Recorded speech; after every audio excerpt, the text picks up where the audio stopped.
ప్రభుత్వం ఎంతో ప్రతిష్టాత్మకంగా తీసుకుని అమలు చేస్తుంది. మేడం గారు ఇట్లాంటి అమలు చేస్తుంది. సన్న బియ్యం ఇస్తుంది.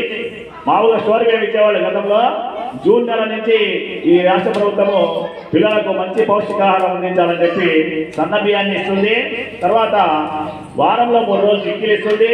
వారంలో 3 రోజులు రాగి జావా ఇస్తుంది. ప్రతిరోజు పౌష్టికాహారం గుడ్డు ఇస్తుంది. ఆ శనివారం తప్ప మిగతా వారంలో 5 రోజులు కోడి గుడ్డు ఇస్తుంది. తర్వాత పిల్లలకు శనివారం రోజు స్వీట్ పొంగలి బెల్లంతో చేసినటువంటి అన్నాన్ని కూడా పిల్లలకు అందజేస్తుంది. ఇంత చక్కటి భోజనము, పౌష్టికాహారము, పిల్లల మానసిక శారీరక ఎదుగుదల కోసం పౌష్టికాహారం సుఖాసీతం మధ్యాహ్న భోజనాన్ని అందజేస్తుంది.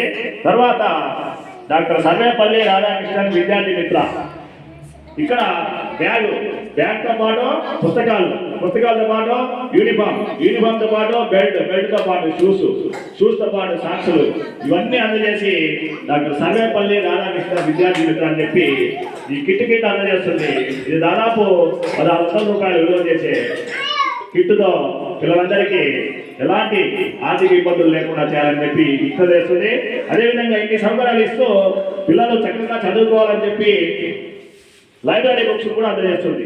ఈ లైబ్రరీ బుక్స్ ఎందుకు అందజేస్తున్నారంటే పిల్లల్లో ఉన్నటువంటి జ్ఞాపక శక్తిని పెంపొందించడానికి, పఠనా శక్తిని పెంపొందించడానికి లైబ్రరీ బుక్స్ అందజేస్తుంది. లైబ్రరీ బుక్స్తో పాటు 1, 2 తరగతుల్లో కొత్తగా చేరిన పిల్లవాళ్ళు చదువులో కొంచెము ఇబ్బంది పడతారని చెప్పి ఆటపాటలతోటి వాళ్ళ చదువు నేర్పించాలని చెప్పి కొత్త ఛార్జులతోటి క్రీడా పద్ధతిలో పిల్లలు చదువు నేర్పని చెప్పి FLN foundation literacy and numeracy kits కూడా అందజేస్తుంది. ఈ సంవత్సరం నుంచి 3, 4 తరగతులు కూడా ఇవి ఇంప్లిమెంట్ చేస్తున్నారు.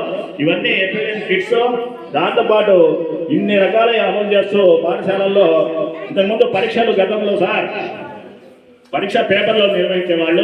అమ్మ ముందుకు రండి, అటు చూసుకోమని. పరీక్షలు పేపర్లలో నిర్వహించి ఆ పేపర్లు ఎక్కడ పడితే అక్కడ పడేస్తున్నారని చెప్పి అలా కాకుండా బాధ్యతాయుతంగా ఉండాలని చెప్పి పేరెంట్స్ కూడా ఎప్పుడెప్పుడు సూచించే విధంగా చూడండి. ఎగ్జామ్ బుక్లెట్ ఇస్తున్నారు. ఎగ్జామ్ బుక్లెట్ ఇచ్చి ఆ బుక్లెట్లోనే అన్ని పరీక్షలు కూడా 4 ఎఫ్ఏలు ఉంటాయి, 2 ఎస్ఏలు ఉంటాయి. ఆ పరీక్షలన్నీ ఈ బుక్లెట్లోనే రాసి ఆ బుక్లెట్ కూడా పేరెంట్స్ అందజేస్తున్నాము. ఇవన్నీ అయిపోయిన తర్వాత ప్రోగ్రెస్ కార్డ్స్ అని చెప్పి గతంలో ఒక కార్డు ఇచ్చేవాడు.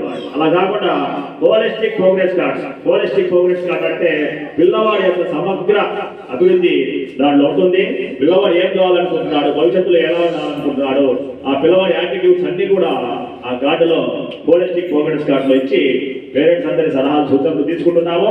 తర్వాత ఈ కార్యక్రమాలన్నీ అమలు చేస్తూ అకాడమిక్ క్యాలెండర్ను ప్రభుత్వం ప్రవేశపెట్టింది. ఈ అకాడమిక్ క్యాలెండర్లో ఉండే కార్యక్రమాలన్నీ పిల్లల్లో దేశభక్తిని, మోరల్ వాల్యూస్ పెంపొందించడానికి ఈ కార్యక్రమాలన్నీ మనము పాఠశాలలో అమలు చేస్తున్నాము. ఇవన్నీ ఒక ఎత్తైతే ఇంకా ఏమైనా ఆర్థిక ఇబ్బందులు ఉంటాయేమో పేరెంట్స్ అని చెప్పి రాష్ట్ర ప్రభుత్వము ఎంతో ప్రతిష్టాత్మకంగా తీసుకొని ఈ కార్యక్రమాలన్నింటితో పాటు పేదరికము, ఆర్థిక ఇబ్బందుల వల్ల పిల్లలు చదువులు మానేయాలని చెప్పి తల్లికి వందనం అని చెప్పి అత్యంత ప్రతిష్టాత్మకమైనటువంటి కార్యక్రమాన్ని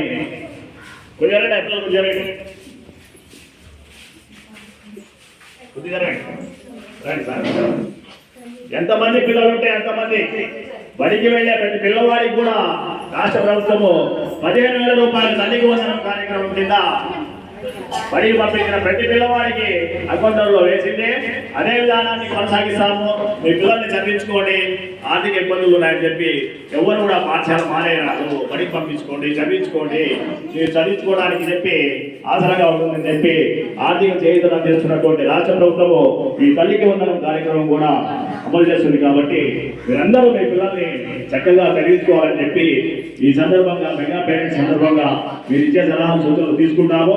మనకు ముఖ్య అతిథిగా విచ్చేసినటువంటి సార్ కూడా మీకు సూచనలు ఇస్తారు, సలహా చెప్తారు. మీరు సార్ చెప్పేదాన్ని జాగ్రత్తగా వెళ్ళాలని చెప్పి మీ అందరికీ విజ్ఞప్తి చేస్తున్నాము. Thank you sir.